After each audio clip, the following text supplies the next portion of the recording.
Tips Podcast. Tips.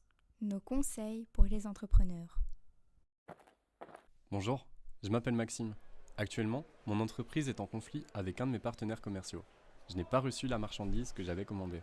Mon partenaire remet la faute sur moi. Je n'aurais pas payé la bonne somme, donc il ne veut pas me livrer la quantité restante. Je suis perdu. Je ne sais pas comment résoudre ce conflit.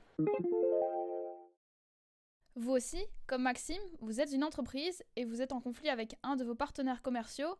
Ce podcast sur la gestion des conflits va donc vous intéresser. Premièrement, voici une petite remise en contexte.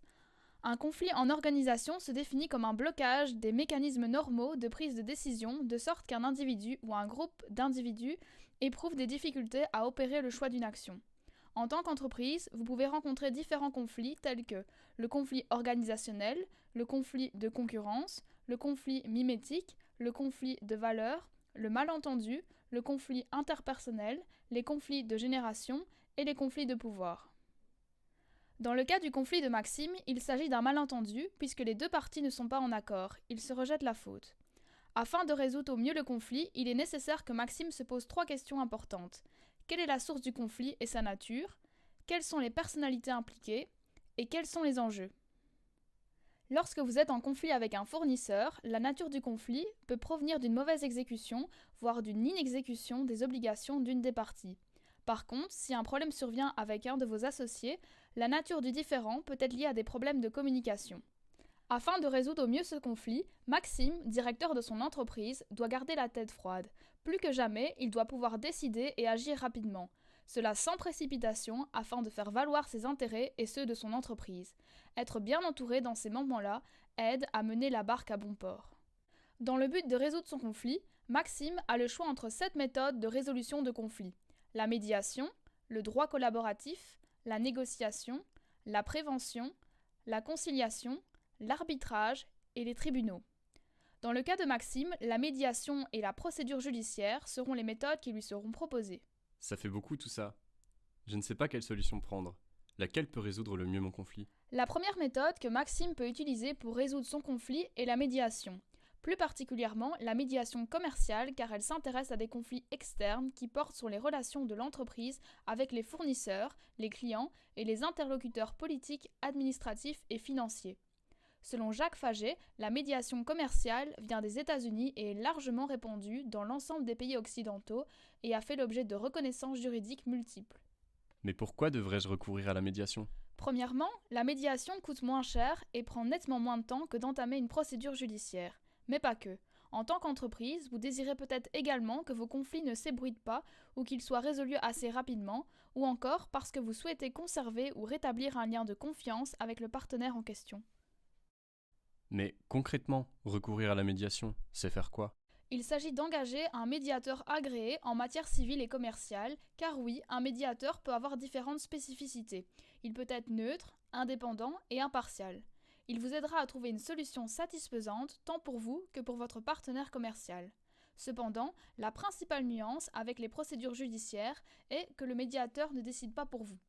Lorsque vous recourez à de la médiation, un protocole est présent et vous devrez signer des documents qui comprennent les règles de la médiation, c'est-à-dire la confidentialité ou encore les documents rédigés.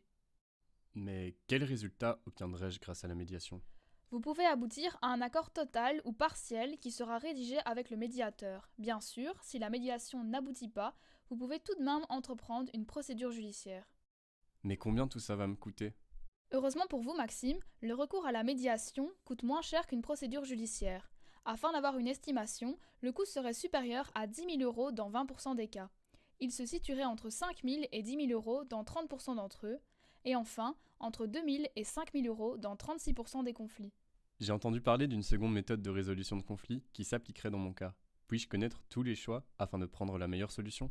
La seconde méthode de résolution de conflits concerne les procédures judiciaires. Donc, je vais devoir choisir d'entamer des procédures judiciaires au tribunal si ça se passe mal. Mais pourquoi?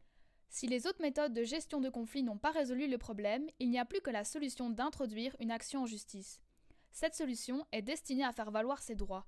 L'action en justice consacre le droit fondamental dont tout à chacun dispose, c'est-à-dire être entendu sur le fond de sa demande, tandis que la personne attaquée a le droit de discuter du bien fondé des prétentions dirigées contre elle. L'action en justice peut être civile ou pénale, selon la juridiction qui est saisie. Et comment puis-je recourir à des procédures judiciaires au tribunal? Comment cela fonctionne? Les tribunaux et les cours de justice sont habilités à statuer sur les litiges entre les parties et à assurer l'administration de la justice en matière civile, pénale et administrative conformément à la loi.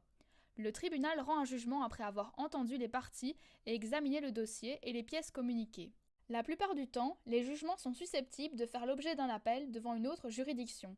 Le jugement rendu s'impose aux parties et peut faire l'objet d'une exécution forcée. D'accord, mais quel résultat dois-je attendre des procédures judiciaires? Votre conflit sera réglé. Cependant, votre relation avec un partenaire, après un passage devant le tribunal, risque d'être détériorée. Mais combien devrais-je dépenser pour résoudre mon conflit? Le désavantage des procédures judiciaires est son coût très élevé et sa durée très longue. Cela fait beaucoup d'informations, mais c'est déjà plus clair pour moi. Puisque j'ai lancé récemment mon entreprise, je ne peux pas me permettre de dépenser une somme trop importante pour résoudre ce conflit. Je vais commencer par essayer la méthode de médiation. La communication avec mon partenaire commercial n'est pas encore rompue. Nous avons toujours eu de bons liens. Cependant, si cela ne fonctionne pas, je n'aurai pas d'autre choix que de lancer une procédure judiciaire. Je suis heureuse pour vous, Maxime, si vous avez trouvé la méthode de résolution de conflit qui vous convenait. Vous aussi, comme Maxime, vous trouverez la méthode de gestion de conflit qui vous conviendra. Elle sera plus ou moins longue, plus ou moins courte, mais votre conflit finira toujours par être réglé. Ne perdez jamais espoir. Tips Podcast.